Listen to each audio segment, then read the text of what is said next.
Practice ये लेकिन practice भी परफेक्ट नहीं है। परफेक्ट नहीं है तो चांस है कि गलती हो और फेलियर भी हो। तो ये क्रिटिकल और डेंजरस बात नहीं है। जो भी लंबा प्रश्न पूछा है उसका सार पूछिए। सार ये कि प्रैक्टिस कह रहे हैं ना, ये जो जीतने के लिए प्रैक्टिस है ना, तो वो अगर प्रैक्टिस के बारे में बोला है कि ना कि तो ये प्रैक्टिस बोर्ड है ना, वो थोड़ा खतरनाक नहीं है क्या? Practice makes a man perfect. हाँ वो तो ठीक है, लेकिन प्रैक्टिस में फेलियर का। लेकिन परफेक्ट तब बनेगा जो गीता में बताया है कि याद की प्रैक्टिस में परफेक्ट तब बनेगा, एक की याद में परफेक्ट तब बनेगा जब इस दुनिया से वैराग आएगा। लेकिन मैं कह रहा हूँ कि इंद्रियों पर जीत पाने के लिए, हाँ जी, तो इस पर जीत पाने के लिए हम कर्म करते याद करना, ये भी तो है। हाँ जी। तो इसलिए अगर श्रीमत अनुसार भी प्रैक्टिस करने के लिए बोला है अगर सीढ़ी में, तो उसके लिए भी अगर प्रैक्टिस है तो फेलियर हो सकता है। मतलब प्रैक्टिस भी परफेक्ट नहीं है, परफेक्ट नहीं है, इस वजह से फेलियर हो सकता है। और ये डेंजरस बात नहीं है क्या? ये बुद्धि का पतन होता है तो मन का भी पतन होता है, और मन पतित बनता है तो इंद्रियां पतित बनती हैं। इंद्रियां पतित बनती हैं तो शक्ति का क्षय होता है,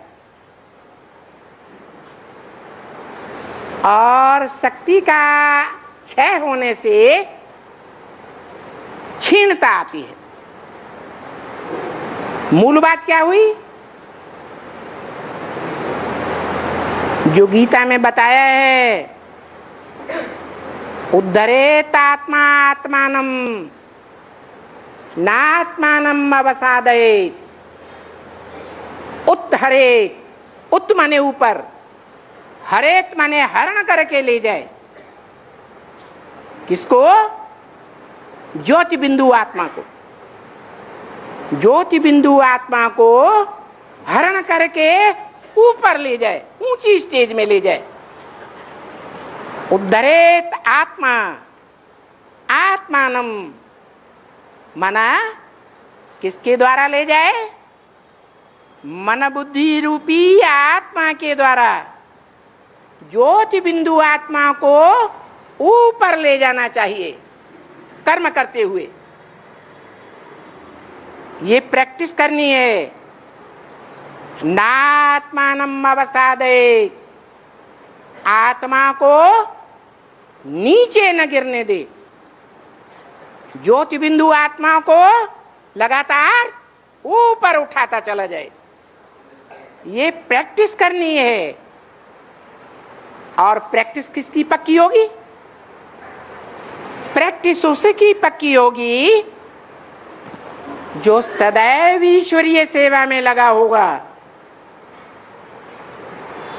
तन से, मन से, धन से, समय से, संपर्क से, संबंधियों की ताकत से भी ईश्वर की सेवा में लगाने वाला भगवान को बहुत प्यारा है। मैं सेवादारी बच्चों को खुद याद करता हूं, तो भगवान जिन आत्माओं को याद करेगा उनकी याद पावरफुल बनेगी या कमजोर बनेगी? पावरफुल बन जाती है। इसलिए बताया कि याद करने के दो ही तरीके हैं।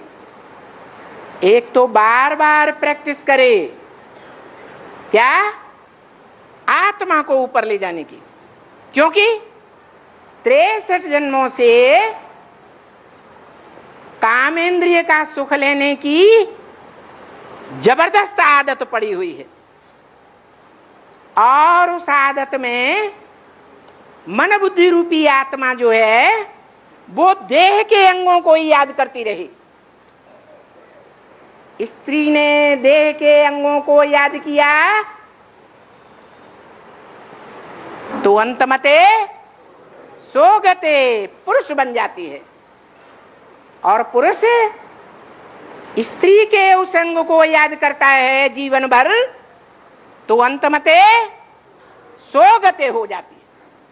अब भगवान बाप बताते हैं दो ही तरीके मुझे अभिविचारी रूप में याद करने के, सिर्फ दो तरीके।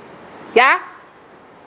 एक तो इस दुनिया से बैराग आ जाए। क्या? कैसे बैराग आ जाए? इस दुनिया में सब झूठे हैं, एक भी सच्चा नहीं है। ऐसी परीक्षा अब होने वाली है और हो भी रही है। दुनिया में लोग मानने लगे हैं बाप बाप नहीं है, माँ माँ नहीं है, बच्चा बच्चा नहीं है, पत्नी पत्नी नहीं है, पति पति नहीं है। सब में झूठापन भरा हुआ है। इस सृष्टि पर एक ही बाप सच्चा बन करके आया है, और वो सच्चे बाप सबको सच खंड में ले जाने वाला है, सबकी सदगति देने वाला है। ये बात बुद्धि में पक्की पक्की नंबरवार बैठती जाएगी तो इस दुनिया से बैराग आता जाएगा,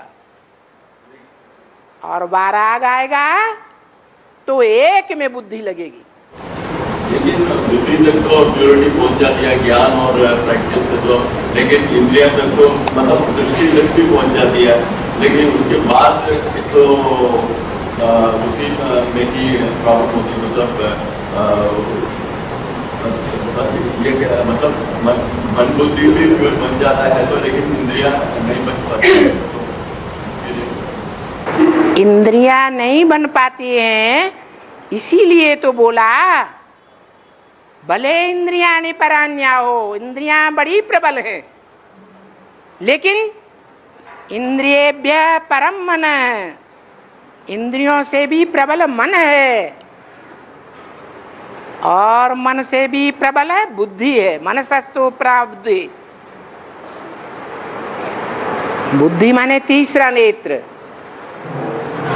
मनुष्यों में जो बुद्धिमान है वो त्रिनेत्री के रूप में दिखाया जाता है। वो सब मनुष्यों की बुद्धि है जो सारे संसार को कंट्रोल करता है, विश्व पिता कहा जाता है। और उस बुद्धि से भी जो परे है, यो बुद्धिया परसस्तु है, जो उस त्रिनेत्री बुद्धि से भी परे है, वो है भगवान, जिसे परम पिता कहा जाता है। उस एक परम पिता की याद में रहो, उसका आसरा लो। माम एकम शरणम ब्रज, मुझे एक की शरण में आ जा। एक आत्मा है, उसकी शरण में आ जा, माना उसकी बातों को मान के चल, और कोई की बात को नहीं मानना। ध्यान से तो बुद्धि तो जाती है ना, बुद्धि सुधर तो जाती है, तो बुद्धि और मन तो सुधर जाती है। तो जिनकी जाती है वो सारे विश्व पर कंट्रोल कर पाते हैं। नहीं, अल्पकाल के लिए भी जाती हो तो जिनकी अल्पकाल या दीर्घ काल के लिए बुद्धि जाती रहती है, बुद्धि सुधर जाती है, बुद्धि सुधर जाती है ज्ञान से। सदा काल के लिए सुधर जाती है या अल्पकाल के लिए सुधर जाती है? अल्पकाल के लिए या सदा काल के लिए है? अल्पकाल अल्पकाल के लिए, परंतु जिसकी बुद्धि सदा काल के लिए सुधर जाती है उसकी बात है, वो ही विश्व पिता बनता है, विश्वनाथ बनता है। लेकिन सभी नंबर वन तो इंद्रिय तो बनेंगे ना। तो नंबर वन राजा बनेंगे तो सब राजाओं के ऊपर कंट्रोल कौन करेगा? है वो तो ठीक है, वो तो ठीक है, माने वो ठीक है, लक्ष्य ले, आपने नहीं लिया तो वो लक्ष्य, आपको नहीं लेना है, तो सुप्रीम कोर्ट का लक्ष्य, आपको नीचा लक्ष्य लेना है। मैं तो प्रजापिता का लक्ष्य नहीं ले सकता है, मैं प्रजापिता नहीं बन सकता ना। आप प्रजापिता हैं। मैं अपना प्रजा का प्रतिनिधि हूँ। किसने बताया कि कौन प्रजापिता है? कौन साबित करेगा? अभी ये साबित नहीं हो सकता, गुप्त पार्ट है। जो गुप्त है वो प्रत्यक्ष कैसे हो गया? उससे भी प्रत्यक्ष हो रहा है, कौन प्रत्यक्ष करेगा? नॉलेज से ही प्रत्यक्ष हो रहा है ना। ये नॉलेज से प्रत्यक्ष नहीं होता है। नहीं, अगर विज्ञान में जाते हैं तो ज्ञान बुद्धि में नहीं रहेगा। हाँ तो बोला है, हाँ, और ये भी तो बोला है कि अगर प्रजापिता वाली आत्मा अगर उसको पति अधिकारी कहोगे तो उसके बुद्धि में कौन सी प्रजापिता वाली आत्मा है जिसको 84 जन्मों का ज्ञान हो गया? कोई है? कोई नहीं कहेगा। तो वो कैसे निरंतर याद करता है? जो हो उससे पूछो। जैसे आप ढूंढते हैं, मैं भी ढूंढ रहा हूं। वो कौन है, कहाँ है? सीसीटीवी में है, है? सीसीटीवी में रोज बोलता है, है? सीसीटीवी में रोज बोलता है। क्या बोलता है?